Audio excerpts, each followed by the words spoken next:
फकरुल्लाह। फक्र है जनाब। तुम पेरिस वाले खेमे में जाओ, तुम्हें पेरिस में पढ़ना है। जी जनाब।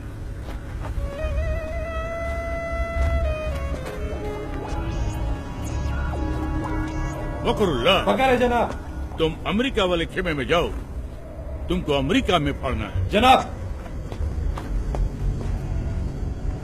फखरुल्लाह। फखर है जनाब। वो तो हमको भी है, तुम पर। तुम हमारे साथ आओ, तुमको हिंदुस्तान में पढ़ना है। मुझे हिंदुस्तान में शहीद नहीं होना जनाब।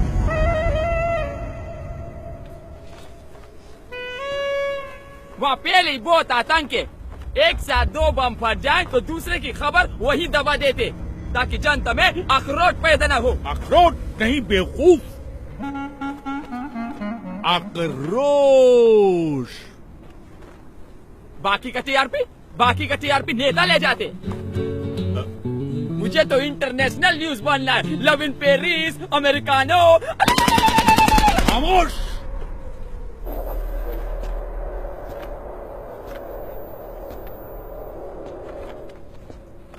बदअक्ल, बदशक्ल, बेवकूफ, नामाकूल, गुस्ताख।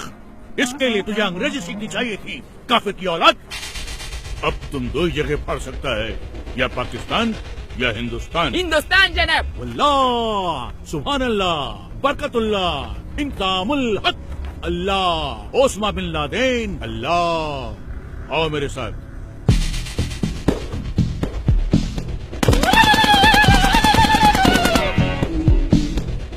और एक बात ध्यान रखना, किसी भी मुल्क में जाकर पढ़ने के लिए सबसे पहले तुम्हें उस मुल्क के आम आवाम का एक हिस्सा बनना पड़ेगा, जिससे किसी को भी तुम पर शक न हो। इसलिए सबसे पहले मैं तुम्हें एक सच्चे हिंदुस्तानी जैसा बनाऊंगा, और सच्चे हिंदुस्तानी जैसा बनने के लिए तुम्हें हिंदुस्तान की तवारीख यानी कि हिस्ट्री और वहां की रवायत जाननी होगी, और वो तुम्हें मैं न नहीं बताऊंगा, ये बताएगा।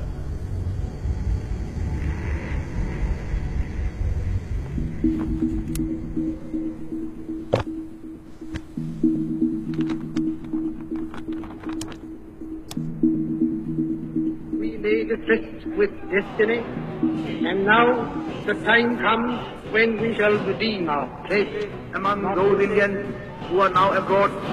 I expect that Indians living in active countries और कोई बड़ी बात नहीं है बिस्मिल साहब।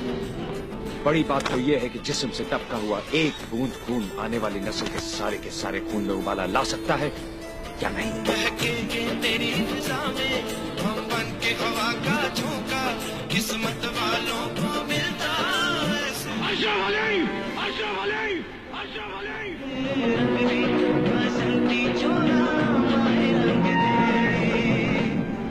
लेकिन हमारा हिंदुस्तान जिंदाबाद था, जिंदाबाद है और जिंदाबाद रहेगा। हिंदुस्तान जिंदाबाद। देखा जाए बर्बादियों का समा, ईश्वर या अल्लाह ये पुकार सुन ले, ईश्वर या अल्लाह हे दाता।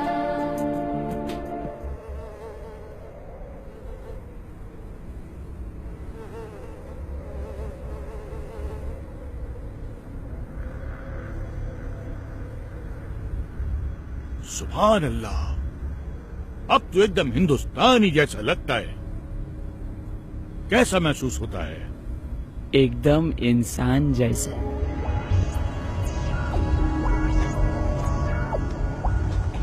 अब तू पढ़ने के लिए एकदम तैयार है।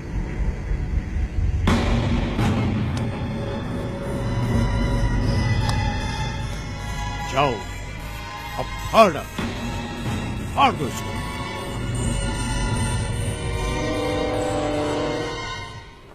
15 अगस्त 1947 सैकड़ों स्वतंत्रता सेनानी, जिसमें मुसलमान, हिंदू, सिख, ईसाई चारों कौम की शहादत के बाद भारत को आजादी मिली। एक ही तिरंगे के नीचे खड़ा होकर हम सब ने मिलकर भारत का संविधान बनाया, जिसमें जितना अधिकार एक हिंदू को दिया, उतना ही अधिकार एक मुसलमान को, और उतना ही एक सिख और उतना ही एक ईसाई को दिया। एक ऐसा देश जो हर मजहब को जानता हो, पहचानता हो, अपना मानता हो। ऐसा देश जहाँ पर हिंदू के मंदिर की घंटियों के साथ अजान मिलकर पूरे हिंदुस्तान को एकता का पाठ पढ़ाती हो। ऐसे देश पे कोई कैसे बम फाड़ सकता है? एक ऐसा देश जहाँ पर हिंदू और मुसलमान दोनों फांसी के तख्ते पर चढ़ गए हो, झूल गए हो। ऐसे देश पे बम कोई कैसे फाड़ सकता है? खामोश, नामाकुल, बदबख्त, गड़रिये की औलाद, काफिर। वापस तो हमारा बम हम खुद फाड़ देगा, हम खुद फोड़ेगा इसको। अरे हाँ, छोड़ना इसको। हम